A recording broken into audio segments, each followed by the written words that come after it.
Welcome. The word innovative is thrown around a lot with games, and usually it just means a different way of traversing or a slightly new combat mechanic, or maybe slightly different puzzle way.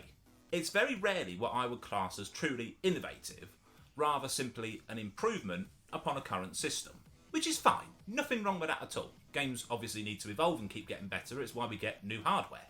But every now and again, you'll strike gold and get something which is like nothing you've ever played before. This is what happened to me when I played Super Hot. This was originally a PlayStation 4 VR game. As I've said in previous videos, I did have a VR headset. I got rid of it quite quickly because it just made me terribly motion sick, even though I wasn't really moving, I was sat on the couch. Which meant I missed out on quite a few games. So when I saw that this came to the Nintendo Switch, I believe I paid around £10 or £11 for it, and it wasn't on sale either, so reasonably priced. I had to download it, I had to give it a go. I was a bit apprehensive because I did think a VR game just on the normal telly might not be quite so impressive, but because I'd never played it in VR, I didn't really have anything to compare it to. I just played it in docked mode on the Switch with my Pro controller. It was absolutely brilliant. Looked great on the telly, controlled nicely, no complaints at all. If you've played both versions actually, let me know in the comments because I'd be interested to hear your take on the VR versus the normal. I think I'm fairly safe in saying to you, this is like nothing you will have played before. And I mean that in a very good complimentary way. You can probably guess from the cover of the game about the art style. It's a bit simplistic, but it works. It fits in perfectly with the narrative of the game, which obviously I'm not going to tell you about because I don't do spoilers.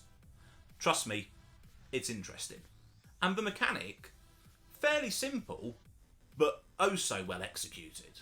The basic mechanic of the game is that the world slows down to practically a stop. There's a tiny bit of movement with things like bullets, but very little, and only moves when you move. Sounds really basic, doesn't it? But it is implemented in such a fantastic way. It really is a bit of a head scratcher, because the more you play, the more enemies you get, the larger the levels get. Initially it seems a little bit simple. I've just got to move out the way of the bullets, which are nice and still, and hit the guy. Not a problem.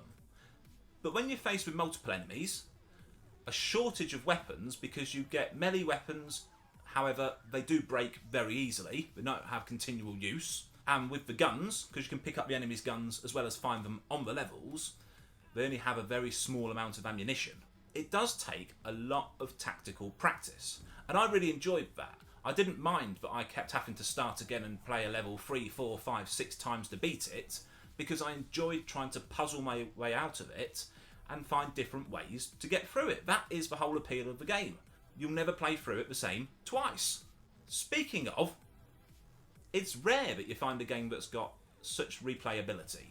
When I replay a game, it's just because I really like it. For example, the Tomb Raiders. I know exactly what to expect, I know the levels more or less. I just enjoy playing them.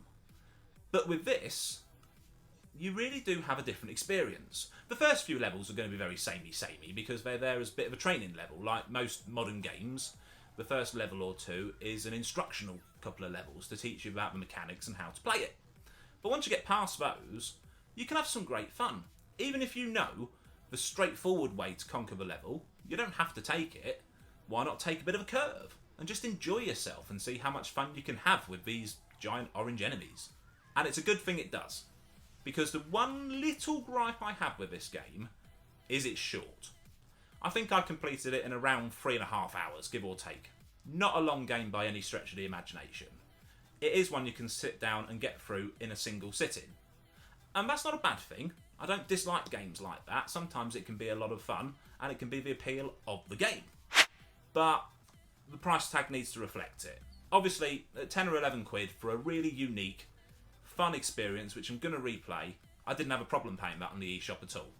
I wouldn't have been too impressed if I'd have paid 40, 50, 60 quid, but that's not the situation we're in. I don't think we've been in a situation like that since The Order came out on the PS4. And we all know the public reaction to that one. It was a good game, just far too short. I do strongly encourage you to give this game a go. Whether you like first-person shooters, third-person shooters, puzzle games, whatever, you'll find an element in it that you like.